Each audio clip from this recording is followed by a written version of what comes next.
Syarate salate jamaah. Mari ngoten wiritan terus sampai teko mletheke srengenge. Golek wis mletheke srengenge jarak 16 menit terus salat 2 rakaat. Kuwi lho ganjarane padha karo haji lan umroh sing sempurna. Niku dawuhe Kanjeng. Termasuk malih kita melangkahkan kaki untuk menuju tempat sholat berjamaah, nilainya sama dengan orang melaksanakan ibadah haji. Orang datang ke masjid untuk mencari ilmu, pahalanya untuk melangkahkan kaki kuwi ya padha karo wong ibadah haji. Enak ta Bu nggih? Lho, tapi teng mriki ya sing sugih ya panggah wajib haji. Umpama wis haji ya engko ibadah ngono iso haji, sing ra kuat ya kaya ngono kuwi mang carane iso oleh ganjarane kaya ibadah haji. Subuh jamaah tingkat kedua, subuh ning sing subuhe dina Jumat. Mari ngono subuh sak liyane subuhe dina Jumat. Terus mari ngoten terus mengki keri dhewe niku ganjarane jamaah niku salat maghrib. Maghrib niku ganjarane endek. Wis maghrib tok ya wis tutup. Lagi lembaran tahun baru kita buka lembaran baru sing tahun 1445 males berjamaah 1446 lembaran baru sing maune males jamaah sregep sing lintuh nglakoni salat lembaran baru salat sing mau terus akhirat jamaah.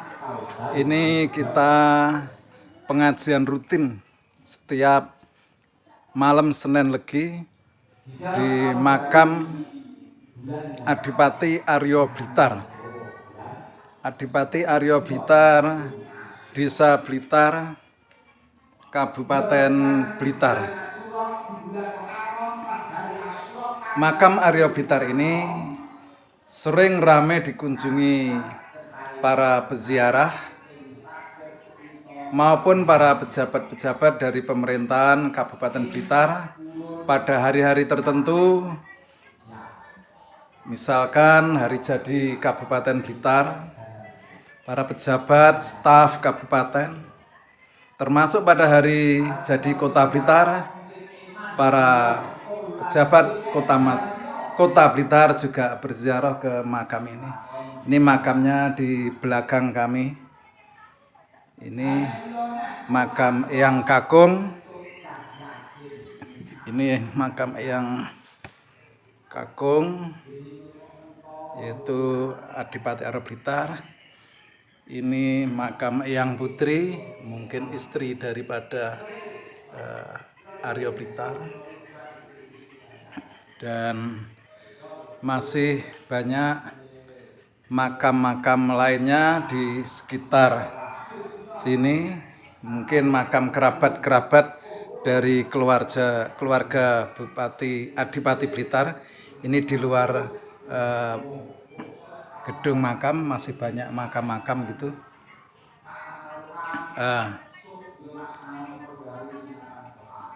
Adipati Aryo Blitar nama aslinya yaitu Pangeran Sudomo. Pangeran Sudomo ini putra daripada Pakubuwono ke-1 Keraton Mataram atau Keraton Kartosuro. Pangeran Sudomo atau Aryo Blitar punya kakak yaitu Pangeran Puruboyo. Pangeran Puruboyo atau nama aslinya Gusti Sasongko. Adapun yang nomor 1 yaitu Gusti Suryo, yang nantinya Gusti Suryo ini diwisuda menjadi raja dengan nama Prabu Mangkurat Jawa. Mangkurat Jawa. Ayah daripada Arya Blitar adalah Pakubuwono ke-1 dengan permaisurinya yaitu Ratu Blitar atau Ratu Mas Blitar. Ratu Mas Blitar ini adalah sangat terkenal sekali karena Ratu Blitar ini banyak mengarang kitab-kitab, terutama kitab-kitab sufi, mengarang kitab-kitab ambia, mengarang kitab masih banyak lagi yang mana kitab-kitab dari karangan Ratu Blitar ini ada di negeri Belanda karena dulu banyak manuskrip atau kitab-kitab kuno itu yang dirampas oleh orang asing Belanda maupun Inggris yang pernah menjajah di Nusantara ini.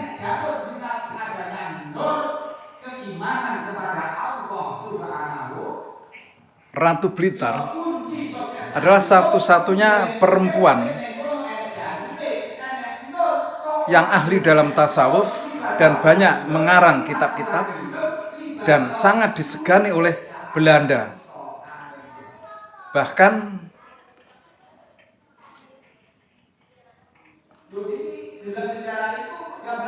putra-putranya yang menjadi raja pun itu dikendalikan oleh Ratu Blitar ini. Ratu Blitar sangat anti terhadap penjajah Belanda. Sehingga pada suatu saat pernah kejadian peperangan antara Kartosuro dengan penjajah, maka Ratu Blitar ini yang mengendalikan putra-putranya. Tetapi dalam sejarah lain diceritakan bahwa Pangeran Sudomo atau Arya Blitar ini pernah berontak kepada Mataram dan hampir berhasil, bahkan sempat melantik dirinya menjadi raja, yaitu raja di Kerta. Kerta itu adalah bekas istana Mataram yang lama di daerah Kerta, dengan dinamakan kerajaannya adalah Kerta Kembang. Jadi Arya Blitar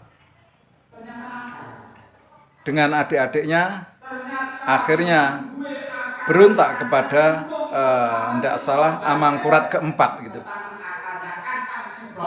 Tetapi bisa dikalahkan oleh Amangkurat ke-4 yang bergabung kepada Belanda. Mungkin cerita ini bisa kita lanjutkan nanti pada kesempatan yang ada lagi, mungkin bulan depan. Sekarang kita kembali ke pengajian yang dibawakan oleh Bapak Kiai Haji Burhanuddin Mukhtar dari Tegalrejo, Kecamatan Rejotangan, Kabupaten Tulungagung. Jadi nanti mungkin bagi yang mau berziarah ke makam Blitar ini bisa ditempatkan pada malam Senin Legi sehingga bisa sambil mengaji di komplek atau pendopo makam Arya Blitar ini setiap Senin Legi. Atau mungkin yang dari luar kota, mungkin luar pulau, bisa juga ditempatkan malam Senin gitu atau Minggu yang malam Seninnya Senin Legi, dan dekat makam Arya Blitar ini banyak penginapan. Jadi banyak juga dari luar kota, dari luar pulau yang menginap di sekitar sini, banyak losmen atau hotel gitu sambil berziarah. Mari kita kembali kepada pengajian Bapak Kiai Haji Burhanuddin Mukhtar lagi. Ono malih disunahne celaka. lek iso niki wong lek taun diwingi kok luwih apik karo taun sing anyar iki, berarti termasuk wong sing bangkrut. Wong kok sing taun diwingi karo taun sesuk kok panggah pakpo ae iki wong sing rugi. Lek tahun depannya, hari esoknya ini lebih baik, maka inilah orang yang dikatakan untung. Dene kok uang semakin ke depan kok semakin rugi, maka mati ini lebih baik baginya. Nah, nyapa kok luwih apik mati? Lah saya nemen dableke timbang keabotan siksane ning neraka ora ndang mati ae. Lho niki lembaran apa? Terutama ibadah sholat. Mila Kanjeng Nabi niku lek nggambarne masalus sholawatil khamsi kamasali naharin jarin ala babi ahadikum. Kanjeng Nabi niku lek menggambarkan sholat 5 waktu kuwi dibaratne kaya dene kalen sing mili ning ngarepe omahmu. Kalen sing mili ning gone bancik omahmu iku mau sedina sewengi awakmu mlebu metu omah kuwi ping 5. Nek ning ngarepe lho nek jedinge kobok. Mosok jenengan arep mlebu omah mencowolot. Metu kok omah mencowolot, ya geblak tenan. Krana jeding kobok mlebu maune mitik mergo jedinge kobok banyune nek rongkolah punjul. Diangkat sikile wis resik. Engko metu neh nyemplung neh. Akhire nglayap teko ngendi-endi kotor. Mlebu omah nyemplung dhisik plung diuntas iso resik. Kuwi berarti apa? Salat 5 waktu niku lek cara Al-Qur'ane innal hasanati yudhinnas sayyi'at. Salat 5 waktu niki bisa nglebur kesalahan-kesalahan dosane awake dhewe. Mila dibarataken Kanjeng Nabi kaya niku. Mila niku enten critane. Enten ceritane ya niku ketika Mbah Wali Sunan Giri menyebarkan Islam di daerah ini, keturut desa-desa ke kampung hidup Buddha di situ, akhirnya ada yang tertarik masuk Islam. Setelah bertauhid, berucap 2 kalimat syahadat, suatu saat niki butuh kalih Kanjeng Sunan Giri. Karena Mbah Wali panggah ning masjid wae. Lah sing golek ini ki mergo Islame sing anyar. Ana sing penggayane arit. Ana penggayane ngopeni sapi keruk-keruk tritong. Akhire pas keruk tritong ngidek telek butuh karo Mbah Wali mlayu ning masjid ora iso. Mergo Islam sing anyar. Ora ngerti lek telek tritong niku najis. Lah kene Mbah Wali jibet lha iki piye wong goleki rene gek sikile tletong tok telek tok lha iki masjid kaya ngene iki paling kaya kandiang ini. Iki engko lek tak omongi telek ki najis terus najisi masjid ya dosa, iku lak metu Islam neh malian. Islam ki bae abot Mbah Wali lan ngoten. Akhire Sunan Giri kelingan karo hadis Kanjeng Nabi. Salat 5 waktu dibaratne kaya dene kali sing mili ning ngarepe omah. Pikirane Mbah Wali Sunan Giri main. Wah, lek ngono iki cara main bancik masjid iki tak rubah dadi jeding kobok ngono. Wong kok mek trimo sikile kena telek nang jemplung ning kono ditinggal langkah kan cepet bisa. Pokoke jedinge kobok dawa banyune wis akeh. Tenan, bae ngoten. Lah lek diomongi terus najis itu kaya kapok besok malah ndak iso Islam. Ngono kuwi berarti piye? Ngatasi masalah tanpa kaya gadhe ngono kuwi ya. Niki angel urip ning lingkungan wong akeh terus ngatasi masalah tanpa enek masalah baru ya buah. Kok mboten enten sing demo Kak Mang.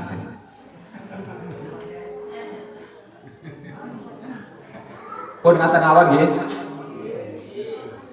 Nggih, ngaten mawon mugi-mugi dados keterangan sing manfaat. Dados keterangan sing barokah. Dene kedawan lek mungkret yo piye? Dene lek kurang yo dudang neh ngene. Mugi-mugi silaturahim kita sami boten namung teng bale niki. Mugi-mugi silaturahim kita sami disambung benjing wonten ing swarganipun Allah Subhanahu wa taala. Mekaten lan semanten ingkang saged kawula aturaken. Mugi-mugi wonten manfaat lan barokahipun. Wallahu muwaffiq ila aqwamit thoriq. Wassalamualaikum warahmatullahi wabarakatuh.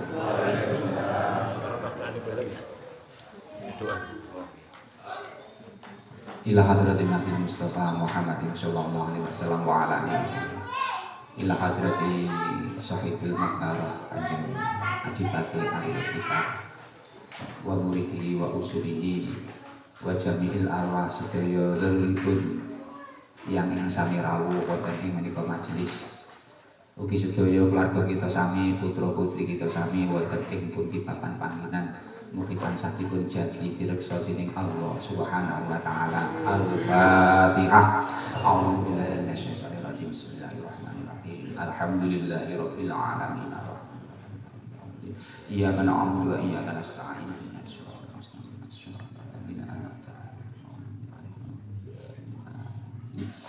Alhamdulillahirabbil alamin. Hamdan yuwafi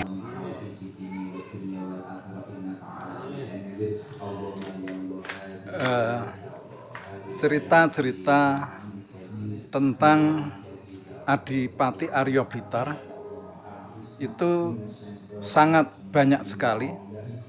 Ada yang sifatnya legenda, ada yang sifatnya sejarah, dan juga tercatat pada manuskrip gitu. Ada juga yang menjadi cerita lisan gitu. Mengingat Blitar atau daerah Blitar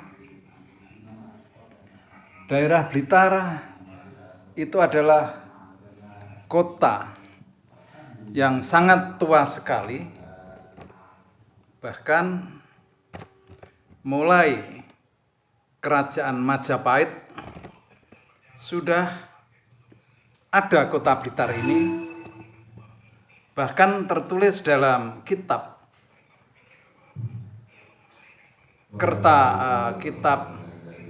apa itu dari Majapahit itu, Kertagama barangkali. Dalam kitab Kertagama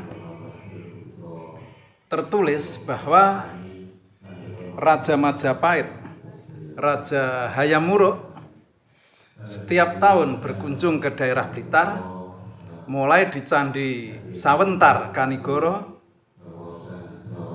ke Desa Blitar, lantas ke Jimbe, Kademangan, bahkan sampai ke daerah Lodoyo dan lain sebagainya.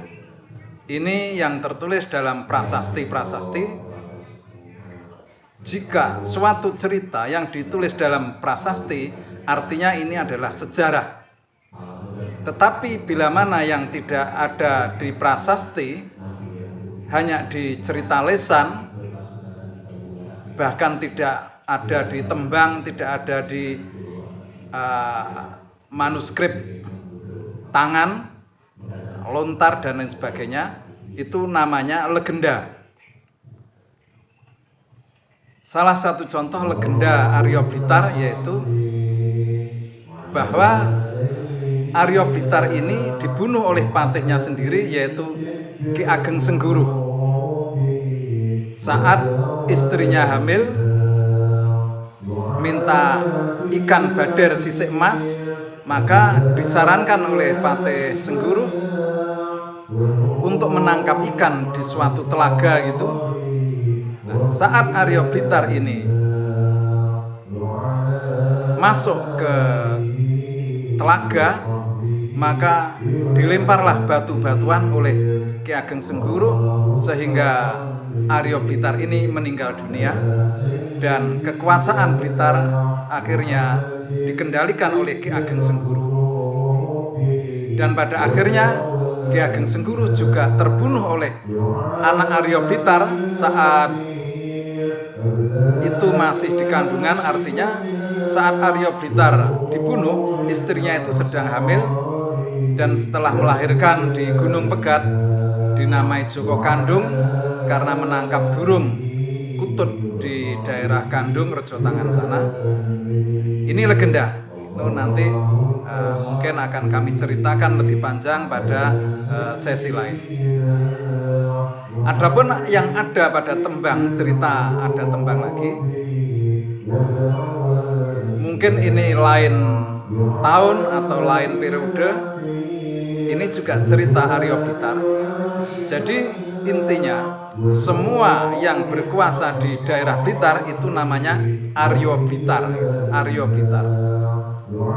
Ada lagi cerita Arya Blitar yang ada tertulis di manuskrip bahwa Arya Blitar ini adalah kakak beradik dengan Ki Ageng Sengguruh. Sengguruh itu daerah Panjen Malang ke selatan itu ada daerah namanya Sengguruh, di situ ada Kabupaten Sengguruh. Pada cerita ini Adipati Sengguruh dengan Adipati Arya Blitar itu adalah kakak beradik, yang mana keduanya adalah tidak salah putranya Adipati Kusen. Adipati Kusen itu mungkin Terung sana. Jadi setelah kekuasaan Majapahit Hindu jatuh kepada Demak, maka Raden Kusen atau adik dari Raden Patah punya anak dijadikan adipati di Blitar, namanya Arya Blitar, dan Adipati Sengguruh. Suatu saat Arya Blitar dan Ki Ageng Sengguruh kakak beradik ini beserta rombongannya ada 40 orang. Dia berlayar di Sungai Brantas. Perjalanan pulang untuk ziarah ke makam Sunan Giri di Gresik sana. Saat perahu yang dinaiki itu melewati Rejo Tangan, daerah Rejo Tangan, maka dia dikepung oleh pasukan Bupati Srengat, Adipati Srengat yang bernama Nilo Suwarno, beserta Adipati Panjer. Panjer itu daerah selatan Ngunut. Dengan ribuan pasukan ini dia mengepung hanya sekitar 40 orang dari rombongan Adipati Blitar dan Adipati Sengguruh ini. Maka terjadilah pertempuran yang hebat sekali, karena walaupun Arya Blitar dan Ki Ageng Sengguruh cuma sekitar 40 orang, tetapi banyak yang sakti. Sehingga pertempuran ini sampai malam, walaupun akhirnya semuanya gugur. Gitu. Jadi ini konflik, mungkin konflik politik, juga bisa konflik karena hal penyebaran agama Islam, karena Adipati Nilo Suwarno dan Adipati Panjer dan lain sebagainya saat itu belum masuk Islam. Tetapi Adipati Arya Blitar maupun Ki Ageng Sengguruh sudah memetakan daerah-daerah siar dakwahnya, daerah Malang dan Blitar. Sehingga semuanya meninggal, maka dimakamkan di Rejo Tangan. Di sana ada makam namanya apa, dekat makam Arya Jeding gitu ya. Jadi di Rejo Tangan selatan Sungai Brantas ada makamnya Ki Ageng Sengguruh. Jadi itu adalah syuhada, karena terbunuh semuanya, dibunuh oleh Adipati Nilo Suwarno dari Srengat yang bergabung dengan Adipati Panjer dan kadipaten lainnya yang belum masuk agama Islam. Dari rombongan Adipati Arya Blitar sekitar 40 tadi, hanya tersisa satu putra Arya Blitar yang bernama Ki Ageng Talun gitu. Nah, yang ini sudah bukan legenda lagi, tapi ini mendekati suatu sejarah. Cuma juga belum kuat, karena ini hanya macopat enggak salah. Tapi juga ada tulisan tangan tentang ini. Dan juga ada cerita-cerita lainnya sebagaimana yang Adipati Aryo Blitar yang ini makamnya di latar belakang saya ini diceritakan. Ini adalah Pangeran Sudomo, putra dari Ratu Blitar, ratu yang terkenal sekali. Ratu Blitar ini orangnya cantik, pandai, dan seorang sufi yang mengarang kitab-kitab tentang sufi dan kitab-kitab Ambia, kitab-kitab Islam lainnya tentang sufi, yang mana kitab-kitab dari karangan Ratu Blitar ini semuanya tersimpan di Museum Belanda sana, karena dulu manuskrip-manuskrip Nusantara itu banyak dirampas oleh Belanda maupun Inggris, terutama dalam Perang Spoi. Perang Spoi itu Keraton Jogja melawan Inggris.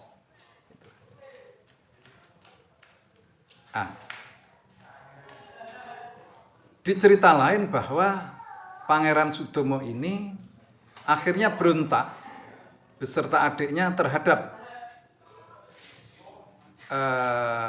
Amangkurat IV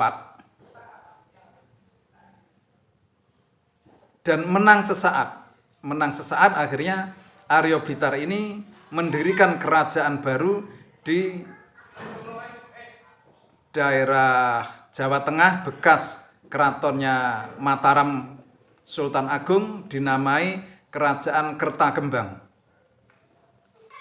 Tetapi setelah tertangkap mau dihukum mati oleh Belanda, diceritakan bahwa Aryo Blitar, Pangeran Sudomo ini meninggal karena sakit, sehingga jenazahnya dimakamkan di daerah Ngawi. Jadi di daerah Ngawi juga ada makam Aryo Blitar. Ada cerita lagi bahwa meninggal di Malang dan akhirnya jenazahnya juga dikubur di mana gitu. Jadi ada 3 versi, ya, ada 3, karena rata-rata Aryo Blitar itu nama aslinya maupun tahunnya itu tidak ditulis, hanya yang diketahui Aryo Blitar, padahal semua bupati yang menjabat di Blitar dipanggil Aryo Blitar, nama aslinya tidak. Tetapi yang dimakamkan di sini adalah Pangeran Sudomo berdasarkan ini silsilah dari keraton. Mungkin jika ada kesempatan lagi akan kita teruskan bulan depan saat pengajian Senin Legi. Kami akan menceritakan sejarah ini dan juga sambil mendengarkan tausiah dari Bapak Yai yang punya jadwal di sini. Bila mana kata-kata kami ada yang kurang sopan karena keterbatasan perbendaharaan kata kami minta maaf sebesar-besarnya. Wassalamualaikum warahmatullahi wabarakatuh.